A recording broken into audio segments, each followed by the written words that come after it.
Et oui, Claude reçoit son boss aujourd'hui, Pierre Marchand. Ça va, Pierre? C'est mieux de bien faire ça. Je Tu veux pas être rough avec moi. Je vais essayer. Non, je ne crois pas. Mais est-ce que les gens ils te connaissent, ils te voient une fois de temps en temps comme ça, mais tu es un vrai maniaque de musique? Je veux dire, moi, j'ai 18 000 albums chez nous, mais tu en as plus que 2 fois ce nombre. Une trentaine de mille, je Une pense. trentaine de mille. Puis c'est vraiment quelqu'un qui suit la musique, tu sais, quand même. Là, c'est sûr que les disques que tu as choisis aujourd'hui, c'est toujours des... On se, tu sais, c'est Non, mais on se rappelle parce que un quand tu peu, commences à hein. faire une liste de disques que tu as aimés puis qui t'ont marqué, tu te rends compte que c'est dans l'adolescence, c'était le plus influençable. Donc, c'est sûr que tu rapportes des disques qui t'ont marqué à cette époque-là, tu les as écoutés 100 fois, puis tu as passé des heures avec les pochettes dans les mains. Puis pour moi, c'est important que ce soit des disques que j'aime de A à Z. Puis c'est difficile d'arrêter à 5 ou 10 disques, c'est impossible. Comme moi, quand tu étais jeune, tu achetais beaucoup de musique, etc. En fait, tu es devenu, tu sais, tu aurais pu devenir ce que je fais aujourd'hui Mais quasiment. j'avais pas ton talent, Claude, pour être devant Ça, je le caméra. sais. Bien sûr. OK, d'accord. Alors, allons vers Pink Floyd immédiatement ici avec Dark Side of the Moon. Et pourquoi Dark Side of the Moon? Là, on n'entend rien, mais ils sont supposés d'entendre de quoi, en tout cas. OK. Alors, bref. Pourquoi Dark Side of the Moon? Mais écoute, ça me rappelle une époque, moi, quand j'avais 16 ans, quand c'est sorti. Et c'était vraiment une découverte, parce que c'était tellement différent de ce qu'il y avait à l'époque. Il y avait Metal qu'on aimait bien, mais ça, c'était carrément avant-gardiste à l'époque. Ah, oui. Et c'était le début du mouvement progressif quand même. Ça avait commencé en 71 à peu près. Mais c'était le premier truc qui est devenu commercial aussi. Mais quand j'ai découvert ça, on connaissait pas Money, on connaissait pas Time, on connaissait pas ce qu'on entend là. Je l'ai entendu chez un cousin la première fois. Puis ça me rappelle aussi cette personne-là, c'est probablement peut-être. Ah, ça, c'est ça. C'est toujours un disque qui relié. est extraordinaire. Toujours relié. Non, mais ça, on faut l'avoir dans sa collection, absolument, Dark Side of the Puis dans Moon. le temps, on avait des posters, puis on avait des photos, tu te souviens? Et au Ils sont niveau pas dans le CD. réalisation aussi, c'est Alan Parsons qui avait travaillé là-dessus, donc... Qui avait étudié avec les Beatles sur Abbey Road. Voilà. OK. Voilà. Ensuite, nous avons nos amis Bad... Ça, il n'y a vraiment pas grand monde qui connaît. Ils ont sûrement déjà entendu, là. En anglais, les gens diraient « the most underrated band in the world ». C'est ça, oui. Il y a deux gars là-dedans qui sont suicidés. Il y en a un, d'ailleurs, Pete Ham se suicidait aujourd'hui en 75. C'est un hasard, là.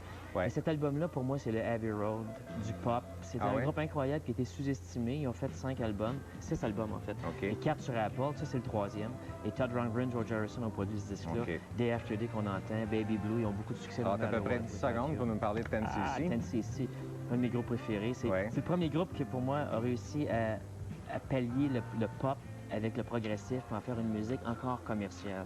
I'm Not in Love, c'est assez... Qui n'était pas sur cet album-là. Non, il n'est pas sur cet album-là, mais c'est vraiment... Celui-là, il y a Mindy Fly Me, Art for Art's Sake, puis I Wanna Rule the World, qui est la meilleure chanson de chanson. C'est excellent. Les Beatles, ton groupe est mon groupe préféré. Toi, c'est Abbey Road que tu as choisi, oui? J'ai hésité entre ça et Sgt. Pepper's, mais je l'ai acheté quand c'est sorti.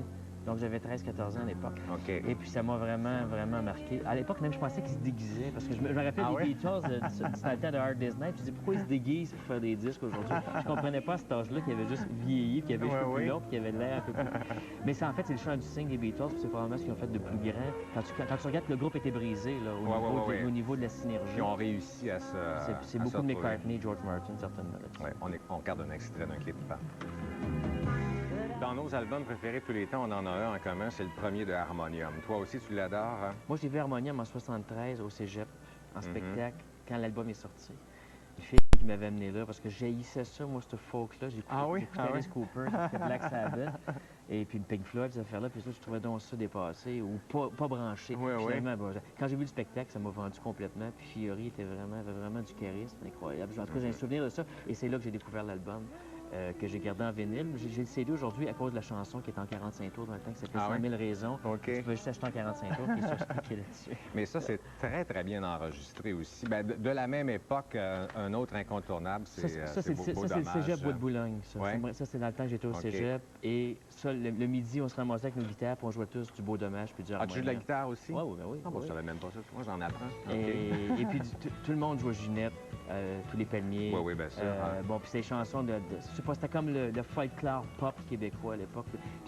Moi, c'est resté avec moi. C'est encore des chansons que j'écoute, comme Montréal en particulier. Ah, mais ça devient pas. Ça sortira aujourd'hui, ça sera un hit, sûr et certain. Et puis en plus, il ne faut pas oublier que Beau Dommage, à l'époque, ont fait ce disque-là parce qu'ils écrivaient des chansons puis ils voulaient le faire enregistrer par d'autres artistes. Et ils n'ont pas été capables de trouver d'artistes. C'est comme ça que l'album s'est fait. Pierre Huet pourrait vous conter l'histoire de A à Z. Un autre assez obscur ici, moi je le connais, mais François Guy... C'était un album méconnu complètement. François Guy, c'est la Révolution française, c'est les Sinners. C'est là que j'ai découvert au départ. Et cet album-là a été fait sur la compagnie disque de Robert Charlebois, Solution, Barclay. Et c'est un album, on retrouve Boule Noire, avant qu'il s'appelle Boule Noire, George Thurston au vocal. Et il y a c'est un album franglais, c'est français et Ah oui? anglais, et c'est véritablement extraordinaire, mais c'est complètement méconnu. Il y a une chanson que les gens connaissent peut-être qui s'appelle Elle est là, Ouais, qui est le seul c'est succès ça. de cet album-là. Les Sinners, c'était très flyé, les Sinners. Très Très.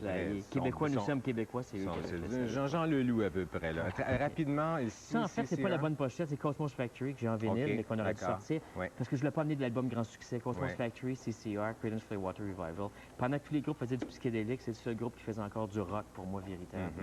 Ah non, c'était classique de la musique américaine. Véronique Sanson, c'est ton petit côté sentimental, là? Ça doit. Ouais. En 73, on écoutait ça à journée longue, je sais pas pourquoi. C'est l'époque où je pense qu'on passait, on était dans l'adolescence, puis on découvrait les filles, puis cette époque-là. Donc je pense que c'est ça que ça me Il y a rappelle. un point d'exclamation dessus, par exemple, on n'est pas trop sûr ici. On n'est pas sûr. C'est les Français qui l'ont édité comme ça, ils sont pas sûrs. Et l'album Et puis, de il y a un Daniel truc- Il y a Bélanger. un truc récent, tu vois, c'est Daniel Bélanger. Cet album-là est incroyable. Moi, je trouve que c'est un classique. Je sais pas, c'est un album qui, de A à Z, la production, la qualité des chansons, les textes, les arrangements, Rick Howard, c'est tellement extraordinaire. Ben, j'avais donné Fallait le que je le 10, mette. moi, Bon, tu sais, tu vois. vraiment... C'est un album extraordinaire et je me suis jamais tanné de l'écouter. Je l'ai écouté des dizaines de fois. J'écoute encore avec plaisir. C'est ça un bon album pour moi. Tu le réécoutes, Ouais. tu le réécoutes, puis tu prends plaisir à le redécouvrir constamment. Pierre, merci beaucoup. Merci, Claude. Pour retourner au 3e étage, entre bureaux. C'était Pierre Marchand. Vous voyez, il connaît la musique. Merci, Pierre.